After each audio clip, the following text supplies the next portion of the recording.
कक्षकों में इलेक्ट्रॉनों का भरना या फिर filling of electrons in orbitals, ये डिपेंड करता है कुछ सिद्धांतों या फिर कुछ नियमों के आधार पर। जैसे कि हम लोग जानते हैं कि किसी भी बहु इलेक्ट्रॉन परमाणु में जो इलेक्ट्रॉन्स होते हैं उन्हें बहुत सारे ऑर्बिटल्स में या कक्षकों में भरा जाता है, जो कि अलग अलग जो एनर्जी स्टेट्स हैं या फिर एनर्जी लेवल्स हैं उनसे रिलेटेड होते हैं।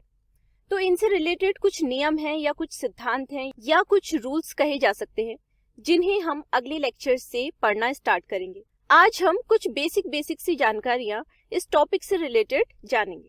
ठीक है, जैसे कि हमको मालूम है कि किसी भी परमाणु की दो स्टेट्स होती हैं। एक तो होती है उसकी स्थायी अवस्था, जिसे हम आद्य अवस्था या फिर ग्राउंड स्टेट बोलते हैं। ठीक है, और दूसरी होती है अस्थायी अवस्था, जहां पर इलेक्ट्रॉन कुछ समय के लिए रहता है और फिर जब उसकी ऊर्जा का ह्रास होता है तो वह वापस से अपनी स्टेशनरी स्टेट में आ जाता है। ठीक है, तो सबसे पहले तो हमें ये जान लेना चाहिए कि ग्राउंड स्टेट और जो ये एक्साइटेड स्टेट्स हैं ये क्या होती हैं। तो इनको डिफाइन हम लोग करेंगे। तो देखिए, जो आद्य अवस्था या फिर तलस्थ अवस्था भी इसको बोला जाएगा या फिर ग्राउंड स्टेट भी इसको बोला जाएगा।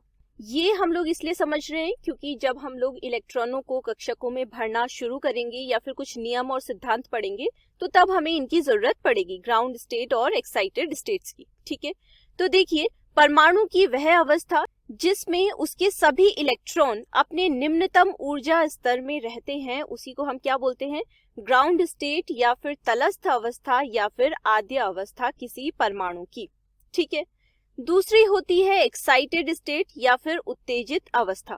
ठीक है, जो इलेक्ट्रॉन्स होते हैं अगर वह अपने निर्धारित मान से, यानी कि जो उनकी स्टेशनरी स्टेट्स हैं, उनसे किसी हायर एनर्जी स्टेट में चले जाते हैं या फिर उच्च स्थिति में या फिर हायर पोजीशन में चले जाते हैं, तो हम बोलते हैं कि जो इलेक्ट्रॉन्स हैं वे किसमें हैं, उत्तेजित अवस्था में या फिर एक्साइटेड स्टेट्स में हैं। जैसे कि अगर हम इसे एग्जाम्पल के माध्यम से समझे तो देखिए, हम लोग इसमें किसका उदाहरण ले सकते हैं। हम लोग लेते हैं सबसे इजी सा एग्जाम्पल, कौन सा, हाइड्रोजन परमाणु के लिए। तो जो हाइड्रोजन परमाणु के लिए जो इलेक्ट्रॉन होता है उसकी मूल अवस्था या फिर तलस्थ अवस्था या फिर ग्राउंड स्टेट जिसको हम बोलेंगे वह होता है 1s1। ठीक है, या फिर हम लोग यूं बोल सकते हैं कि 1s उपकोश में क्या रहता है, इलेक्ट्रॉन रहता है अपनी स्थायी अवस्था में। ये किसके लिए है, हाइड्रोजन परमाणु के लिए है। ठीक है, अब देखिए, जब इलेक्ट्रॉन अपनी इस वाली अवस्था को त्याग कर, यानी कि कुछ समय के लिए जब वो एनर्जी का अवशोषण कर लेता है तो उसके पास ज्यादा एनर्जी आ गई। अब वह क्या करेगा, उत्तेजित अवस्था में चले जाएगा, यानी कि जो 1s उपकोश है उससे चला जाता है वह 2s कक्षा में, जिसका जो इलेक्ट्रॉनिक विन्यास के रूप में अगर हम लिखते हैं तो 2s1 लिखते हैं। ठीक है, तो ये भी हम किसकी बात कर रहे हैं, हाइड्रोजन परमाणु के लिए ही बात कर रहे हैं। ठीक है, तो एकल इलेक्ट्रॉनिक स्पीशीज है, हाइड्रोजन परमाणु में एक ही इलेक्ट्रॉन पाया जाता है। ठीक है, तो जब वह अपनी निम्नतम अवस्था में था, यानी कि 1s उपकोश या 1s सब लेवल में था, तो वह उसकी आद्य अवस्था या फिर तलस्थ अवस्था या फिर ग्राउंड स्टेट कही जाएगी। जब वह अपनी एक एनर्जी स्टेट से दूसरी एनर्जी स्टेट में जाके जंप कर लेता है या चला जाता है, यानी कि वह 1s उपकोश से 2s उपकोश में चला गया, तो वह कहलाई उसकी उत्तेजित अवस्था या फिर एक्साइटेड स्टेट। तो इतना हम लोग समझ गए। अब अगले लेक्चर से हम लोग कौन कौन से नियम पढ़ने वाले हैं कक्षकों में इलेक्ट्रॉनों को भरने के लिए, उनके बारे में एक बार देख लेते हैं। तो हम लोग जानेंगे एक तो ऑफ-बाउ का सिद्धांत। ठीक है, दूसरा पाउली का अपवर्जन सिद्धांत। ठीक है, और तीसरा हुंड का अधिकतम बहुलकता का नियम।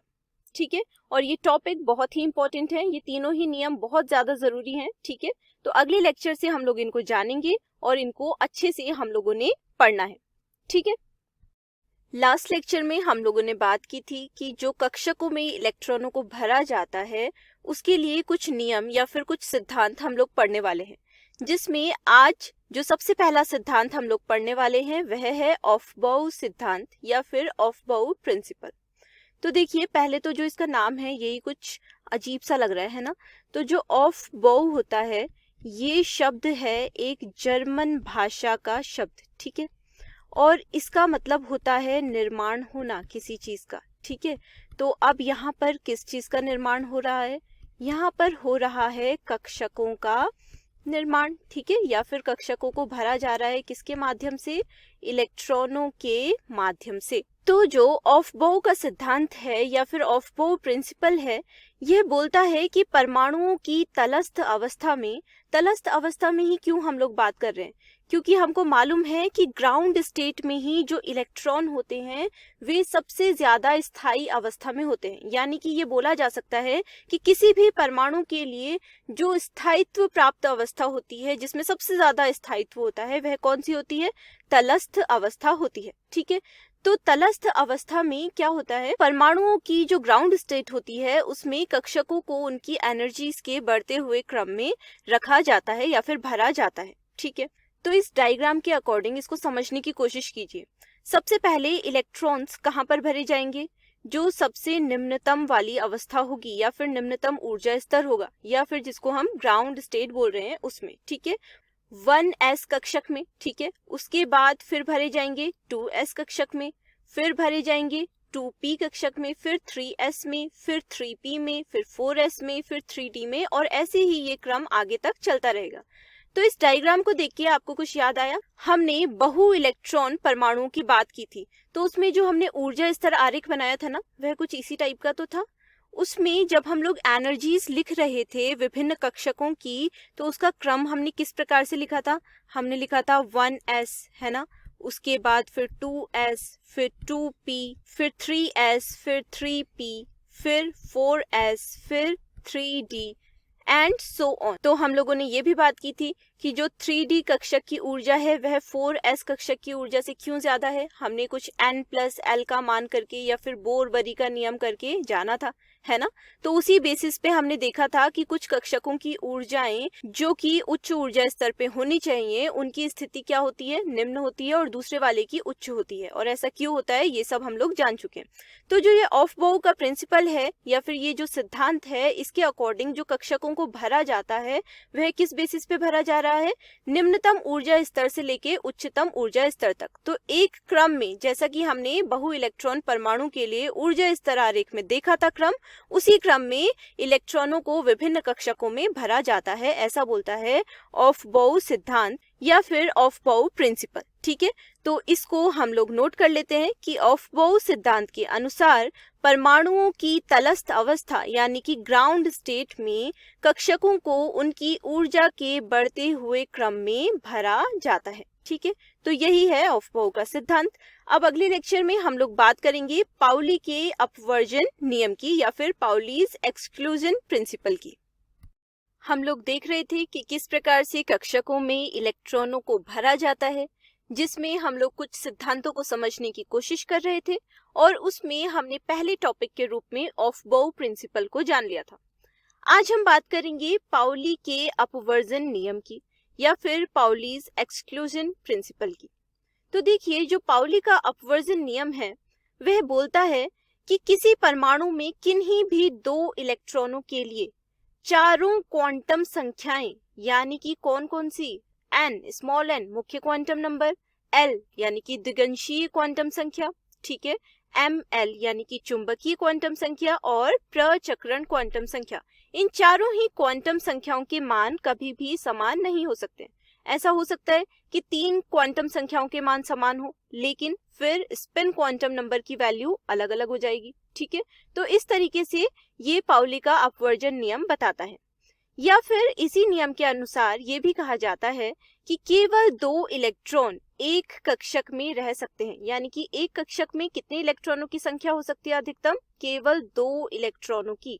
और इन इलेक्ट्रॉनों के जो प्रचक्रण है या फिर स्पिन है वे क्या होनी चाहिए, विपरीत यानी कि ऑपोजिट डायरेक्शन में होने चाहिए। तो ये किस प्रकार से हो सकते हैं ये भी मैं आपको बताती हूँ। देखिए, एक कक्षक में अधिकतम 2 इलेक्ट्रॉन्स हो सकते हैं। इसका ये मतलब है कि एक इलेक्ट्रॉन का जो स्पिन होगा अगर वह क्लॉकवाइज डायरेक्शन में है, तो दूसरे का जो स्पिन होगा वह एंटी क्लॉकवाइज डायरेक्शन में होगा। और अगर किसी कक्षक में इलेक्ट्रॉन की संख्या केवल 1 होती है तो इसको बोला जाता है अर्धपूरित कक्षक, ठीक है। यहाँ पर से 2 नए टर्म्स भी हम लोग सीख रहे हैं। इसमें जिसमें अधिकतम 2 इलेक्ट्रॉन आ चुके हैं जिस कक्षक में, उस कक्षक को बोला जाता है पूर्ण पूरित कक्षक। इसको ध्यान में रखना है, आगे चल के ये टर्म्स काम आने वाले हैं, ठीक है। तो देखिए, जिसमें अधिकतम 2 इलेक्ट्रॉन हो जाएं, यानी कि कक्षक पूर्ण रूप से इलेक्ट्रॉन से भर गया है, क्योंकि अधिकतम 2 ही इलेक्ट्रॉन हो सकते हैं, इसलिए इसको क्या बोला जा रहा है, पूर्ण पूरित कक्षक।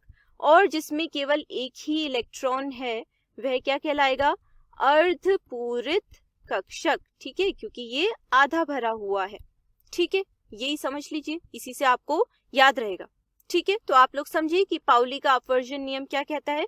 इसको एक बार एक उदाहरण से भी समझते हैं।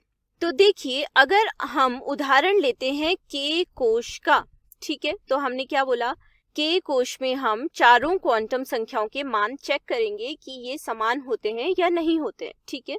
तो सबसे पहले जो मुख्य क्वांटम नंबर होता है उसका मान के कोश के लिए क्या होगा, कौन सा एनर्जी लेवल है, ये फर्स्ट एनर्जी लेवल है, पहला मुख्य ऊर्जा स्तर है, ठीक है। तो n इक्वल्स टू क्या है, 1 है। और के कोश में कितने इलेक्ट्रॉन होते हैं, तो हम लोग 2 इलेक्ट्रॉनों की बात कर रहे हैं। 2 इलेक्ट्रॉनों के लिए हम देख रहे हैं कि चारों क्वांटम संख्याओं का मान समान है या भिन्न भिन्न है, ठीक है। तो जो मुख्य क्वांटम नंबर है उसका मान तो क्या है, इन दोनों ही इलेक्ट्रॉनों के लिए समान है, n इक्वल्स टू 1 है, ठीक है। अब देखते हैं जो दूसरा क्वांटम नंबर होता है, यानी कि दिगंशी क्वांटम संख्या, L का मान, जब n का मान 1 होता है तो L का मान क्या होता है, 0 होता है, ठीक है। तो ये भी दोनों इलेक्ट्रॉनों के लिए क्या होगा, समान ही होगा, ठीक है। तो ये 2 क्वांटम संख्याओं के मान तो समान है। अब देखते हैं तीसरी क्वांटम संख्या क्या होती है, चुंबकीय क्वांटम नंबर या फिर मैग्नेटिक क्वांटम नंबर। तो m, l या फिर m, इसका मान कितना हो जाएगा, इसका मान भी है 0, क्योंकि ये -l से लेके +l तक होती है, ठीक है। तो ये हो गया 0। ये भी क्या रहेगा, दोनों इलेक्ट्रॉनों के लिए समान रहेगा। अब आप सोच रहे हैं सारी क्वांटम संख्याओं के मान तो समान ही आते जा रहे हैं, लेकिन अभी भी एक क्वांटम संख्या बाकी है जो कि है 4th क्वांटम नंबर। कौन सी, प्रचक्रण क्वांटम संख्या या फिर स्पिन क्वांटम नंबर। इसके मान देखिए, एक इलेक्ट्रॉन होगा क्लॉकवाइज डायरेक्शन में, जिसका मान क्या हो जाएगा, +12। इसको ms से या फिर s से किसी से भी दिखा सकते हैं, ठीक है, +12। और दूसरा इलेक्ट्रॉन विपरीत प्रचक्रण प्रदर्शित करेगा या फिर ऑपोजिट डायरेक्शन में स्पिन करेगा, जो कि बता रहा है पाउली का अपवर्जन नियम, ठीक है। तो इसका मतलब है कि जो 4th क्वांटम नंबर का मान है वह दोनों इलेक्ट्रॉनों के लिए क्या है, अलग अलग है, एक है +12 और एक है -12। तो इस प्रकार से हमने देखा कि चारों क्वांटम संख्याओं का मान क्या नहीं है, समान नहीं है, ठीक है। 3 तो समान हो सकते हैं, लेकिन जो 4th क्वांटम नंबर है उसका मान यहाँ पर क्या आ गया है, अलग अलग आ गया है। और हमेशा ये अलग अलग ही रहेगा, क्योंकि एक कक्षक में 2 इलेक्ट्रॉन रहते हैं और उनका जो प्रचक्रण है या फिर स्पिन है वह ऑपोजिट डायरेक्शन में ही होना चाहिए, ऐसा पाउली का अपवर्जन नियम बोलता है, ठीक है। तो अब इससे थोड़ा सा हम लोग इसको और एक्सप्लेन कर लेते हैं या और अच्छे से समझ लेते हैं कुछ एग्जांपल्स लेके। तो देखिए, हम लोग कुछ ऊर्जा स्तर या फिर कुछ एनर्जी लेवल्स में देखेंगे कि इलेक्ट्रॉनों का वितरण किस प्रकार से किया जाएगा इस टेबल की मदद से, ठीक है। तो यहाँ पर हम ऊर्जा स्तर लिखेंगे। एक तो हम लोग के ऊर्जा स्तर के लिए बात करेंगे और दूसरी बात हम करेंगे एल ऊर्जा स्तर के लिए या फिर के और एल कोशों के लिए, ठीक है। तो अब देखिए, जो पहला ऊर्जा स्तर है यानी कि के कोश, उसके लिए एन का मान क्या होता है, ये होता है 1, ठीक है। और जो दूसरा ऊर्जा स्तर है यानी कि एल कोश, इसके लिए एन का मान क्या होता है, ये होता है 2, ठीक है। अब एन का मान जब 1 है तो एल का मान क्या हो जाएगा, n-1, ठीक है। तो ये कितना हो गया, ये हो गया 0, ठीक है। वैसे ही एल कोश के लिए n का मान अगर 2 है तो यहाँ पर जो स्मॉल l है या फिर दिगंशी क्वांटम संख्या है उसका मान कितना हो जाएगा, n-1, यानी कि इसके 2 मान हो जाएंगे, एक तो 0 हो जाएगा और एक हो जाएगा 1, ठीक है। अब बात करते हैं उपकोश। तो इसमें उपकोश कौन कौन से होंगे, जहां पर l का मान 0 होता है वहां पर कौन सा उपकोश होता है, s उपकोश। यहाँ पर भी l का मान 0 है तो यहाँ पर भी हम s उपकोश की बात कर रहे हैं। यहाँ पर l का मान 1 है तो यहाँ पर हम p उपकोश की बात कर रहे हैं। अब देखिए, चुंबकीय क्वांटम संख्या का मान बताइए इनके लिए। तो देखिए चुंबकीय क्वांटम संख्या का मान कैसे ज्ञात होता है, -L से लेके 0 और 0 से लेके +L तक, यानी कि -L से +L तक के सारे मान। ठीक है, यहाँ पर तो L का मान क्योंकि 0 ही है, तो जो चुंबकीय क्वांटम संख्या है उसका मान भी क्या हो गया, 0 ही हो गया। लेकिन यहाँ पर जो है वह L के दो मान है, एक तो 0 है एक 1 है, तो जो 0 वाला है इसके लिए तो चुंबकीय क्वांटम नंबर का मान भी 0 ही हो जाएगा, लेकिन जो एक वाला है उसके लिए 3 मान आ जाएंगे, -1, 0 और +1। ठीक है, इतना समझ गए।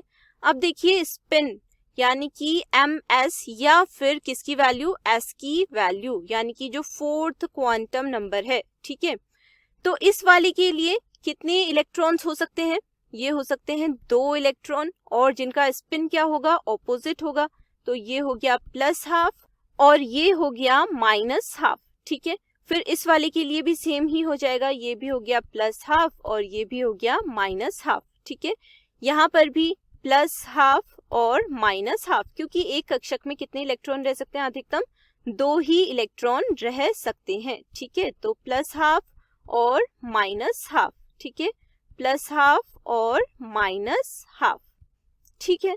अब उपकोश में जो इलेक्ट्रॉन है उनकी संख्या कैसे ज्ञात होगी, देखिए यहाँ पर कितने इलेक्ट्रॉन हो गए, ये पूरे s उपकोश की और पूरे p उपकोश की बात होगी। ठीक है, तो ये k वाले कोश के लिए अगर s उपकोश है केवल इसमें, तो यहाँ पर जो इलेक्ट्रॉनों की संख्या है वह कितनी है, वह है 2 इलेक्ट्रॉन्स, 1 2 ही तो है।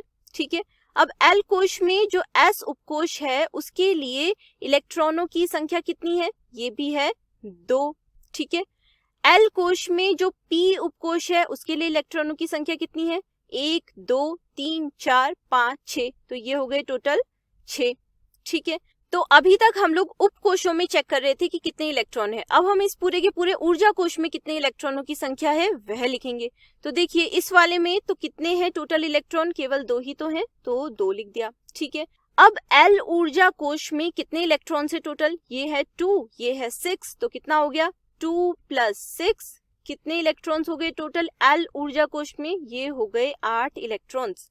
और हम अभी तक यही तो पढ़ते आए हैं कि K कोश में अधिकतम 2 इलेक्ट्रॉन्स रह सकते हैं, L कोश में अधिकतम 8 इलेक्ट्रॉन्स रह सकते हैं। ऐसे ही आप लोग M कोश और N कोश के लिए भी इनको ज्ञात करेंगे, तो M कोश के लिए अधिकतम इलेक्ट्रॉनों की संख्या 18 आ जाएगी। ठीक है, वैसे ही N कोश के लिए जो अधिकतम इलेक्ट्रॉनों की संख्या है वह 32 आ जाएगी। ठीक है, तो इससे हम लोगों को एक बात और यहाँ से क्लियर होती है कि मुख्य क्वांटम संख्या n वाले कोश में जो इलेक्ट्रॉनों की संख्या है वह 2n² के बराबर होती है।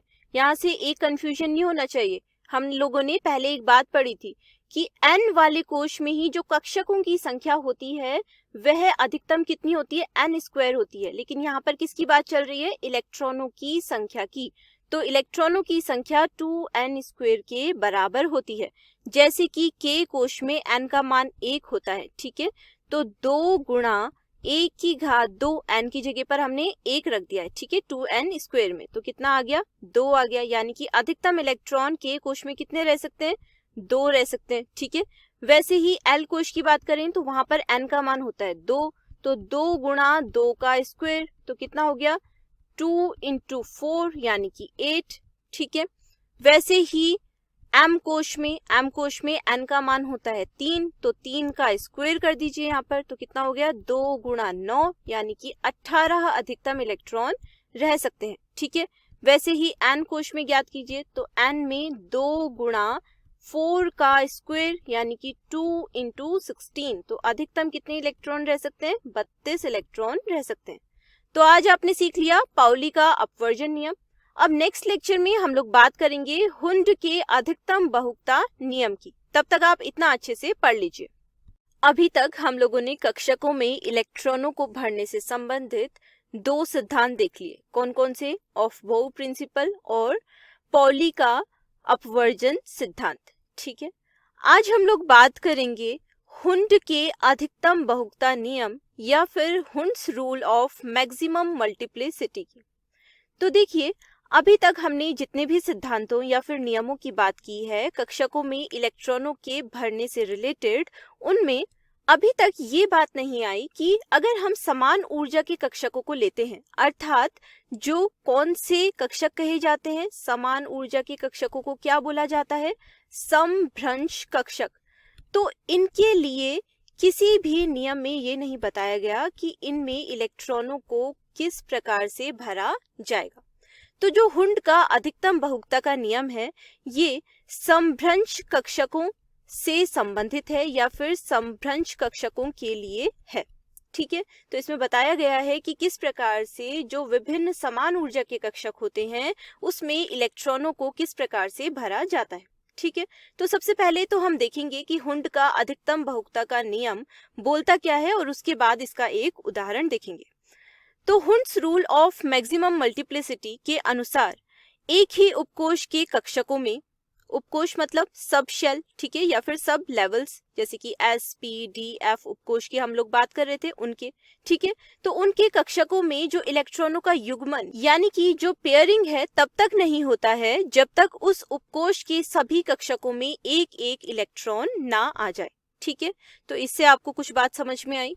हम लोग एक उदाहरण लेते हैं, जैसे कि पी उपकोष की अगर हम लोग बात करें तो पी उपकोष में कितने अभिविन्यास होते हैं या फिर कितने कक्षक होते हैं, ध्यान है आप लोगों को। पी उपकोष में 3 कक्षक होते हैं। कौन कौन से होते हैं याद करिए। देखिए, इसमें जो 3 कक्षक होते हैं वे होते हैं पी एक्स, पी वाई और पी जेड। इनके बारे में हम लोगों ने बात की थी। ठीक है, तो जो ये 3 कक्षक इसमें होते हैं पी उपकोष में, पी एक्स, पी वाई और पी जेड, इनमें जो इलेक्ट्रॉन्स भरे जाने की संभावनाएं हो जाएंगी वे भी 3 तरीके की हो सकती हैं। ठीक है, तो देखते हैं एक एक करके कि किस किस प्रकार से इनमें इलेक्ट्रॉन्स भरे जा सकते हैं। अभी हम ये नहीं बोल रहे हैं कि ये सारे ही तरीके सही हैं, बस अभी हम लोग देख रहे हैं कि क्या क्या तरीके हो सकते हैं। तो देखिए, एक तरीका तो इसमें ये हो सकता है कि एक इलेक्ट्रॉन ऐसे, एक इस तरीके से और एक ये, तो 3 इलेक्ट्रॉन्स इस तरीके से इसमें हमने भर दिए। ठीक है, वैसे ही एक तरीका इसका ये हो सकता है कि एक इलेक्ट्रॉन इस तरीके से, फिर एक इस तरीके से और एक इस तरीके से। ठीक है, या फिर इसका एक तरीका ये भी हो सकता है कि पहले हमने इन तीनों ही इलेक्ट्रॉनों को कुछ इस तरीके से भर लिया। तो जो इनमें से पहले के 2 तरीके हैं ना, ये तरीके हैं गलत। ठीक है, इलेक्ट्रॉनों को इस तरीके से नहीं भरा जाएगा और यही बताता है कौन, हुंड का अधिकतम बहुलकता का नियम। और ये वाला तरीका है सही।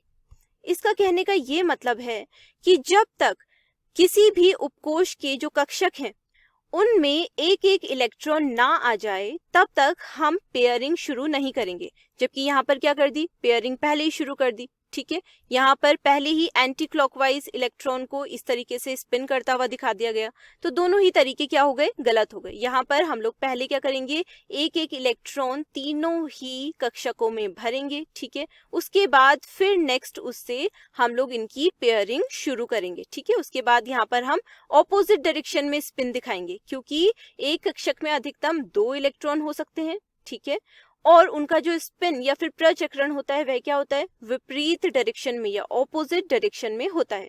तो यही बात बताई थी हुंड ने अपने अधिकतम बहुलकता के नियम से।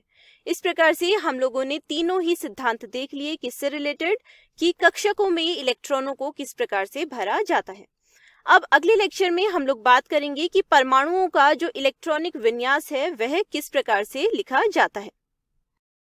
अपने पाठ के बाकी वीडियोस देखने के लिए गूगल प्ले स्टोर से मोबाइल एप्लीकेशन डाउनलोड कीजिए विद्यासार। आप चाहें तो हमारी वेबसाइट पर भी जा सकते हैं www.vidyasar.com। यहाँ पर आपको केवल अंग्रेजी के नहीं, विज्ञान और गणित के वीडियोस भी देखने को मिलेंगे। तो फिर बाकी वीडियोस के लिए मोबाइल एप्लीकेशन पर मिलते हैं।